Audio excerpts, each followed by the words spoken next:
Okay, once your weaving loom is threaded up, you want to make sure that you flip it over and it is tied in the back, because if it's not tied off, then you are going to have some problems with your strings pulling out. If your loom is very loose and the strings are wobbly, you can always tape them down so that they do not move around on you in the front. Then this is the side I'm going to weave on. You need to make a shuttle, which is a little piece of cardboard that's going to hold your yarn from sliding off and getting tangled. You need to cut a little notch at each end. So I'm going to cut from the corner into the center and then from the other corner into the center so that I cut out a little triangle. Doesn't matter if it's perfectly even, but get it as close as you can. Cutting this in and taking the triangle out and throwing it in the recycling, please. Then you're going to pick your yarn. This is a cone of yarn. It should come off pretty easily, but go slowly. You need to place your yarn right in the middle of the shuttle and hold it. You can take a piece of tape and tape it down so it won't slide off, and then you can remove it when you're done. Then you're going to wind the yarn around the shuttle, making sure you pull enough off, and wind it around until you fill the shuttle up with maybe 30 wraps or so. You do not want it to get fat like a ball.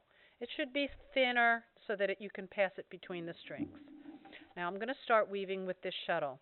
It has a long tail and ears, so I like to call it a mouse. And we're going to put our mouse in the house. And the way you make the house is you just pass this shuttle or your mouse under and over the strings.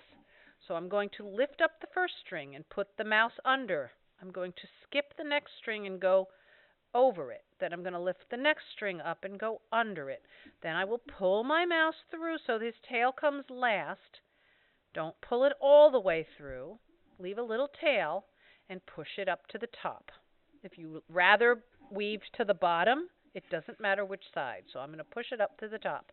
I'm going to get this out of my way and tuck it in between one of these little strings so it stays out of my way. Now I'm going to unwind a little bit of the yarn, and I'm going to go back through.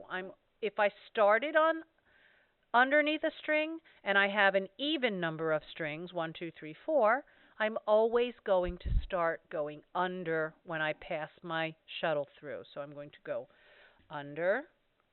I'm going to skip one. I'm going to go under the next one. And I'm going to skip one. Now when I pull it through this time, I do not want to pull any harder than when the yarn touches that last warp thread. Then I will use my fingers and push it up. We call this beating it up. You don't want to pull on this hard. You want it to lay nice and flat. Now I'm going to go through under, over, under, over. Pull it just enough so that it doesn't leave a loop, but it doesn't pull on this thread. You want these always to stay nice and straight. Now push it up. Some boys and girls find it easier to weave with a stick. So I'll show you that the next time. Under, over, push it through. There's a little orange yarn caught. Pull it just so it stops, then beat it up with your fingers. If you have a ruler, you own your own ruler. You can't take Mrs. Mulligan's rulers when you leave the classroom, but you can use a ruler to weave with. I'll place the ruler under, over, under, over. Notice how I put the corner through. Then I tip my ruler up, and it creates what's called the shed. If you look down through here, there's a space in between the strings. Then I just can pass my shuttle through quickly and lay my ruler down and use that to beat it up. But I cannot just stand it up the next time, because if I pass my string through, it's going to undo what I just did. So I need to take the ruler out every time and pass it through. If I start on this side, because the shuttle is on this side, it's going to go under, over, under, over. Then I can stand it up and pass it through. That would be the easiest way to remember. Take it down, take it out, pass it through under, over, stand it up, push the shuttle through, lay it down, beat it up, take the ruler out, Pass it through the other side. The ruler always starts on the same side as the shuttle. Under, over, under, over. Stand it up. Press. You might have to stop and unwind a little yarn once in a while, and then push it through. And I keep catching this little piece of orange fuzz. Lay the ruler down, push it up. Take the ruler out. Under, over, under, over. Stand the ruler up. Push this through. And you'll get the hang of it, and you'll get a rhythm going, and you'll be able to go pretty quickly once you practice. Okay? I've gotten about almost an inch of weaving done in that short amount of time. Under, over, stand it up, create that shed. Whoops, sometimes my rulers fall down. Pass my shuttle through the shed. Pull it out. If when you are working, the biggest mistake everybody makes every year is they pull too hard. Do you see while I'm pulling this? It's tugging on those white strings. If your white strings are not perfectly straight, pretty soon they're going to be so close together and so tight that you will not be able to weave. If you see the strings starting to come closer together, stop what you're doing. Pull back a little bit, make a little loop, push it up like that. Okay? Otherwise, you're going to have a problem. Now, it can get kind of boring just weaving with the same color all the time. So if you want to stop and change to a different color, the simplest way to do that is just to cut this one off.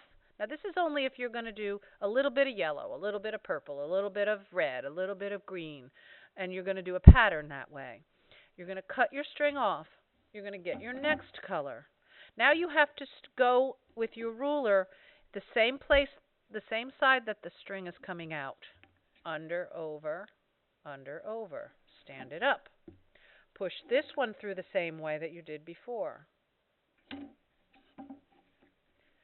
Now all you do is let this tail of purple yarn hang out with this tail of yellow yarn, and then you can start from the other side.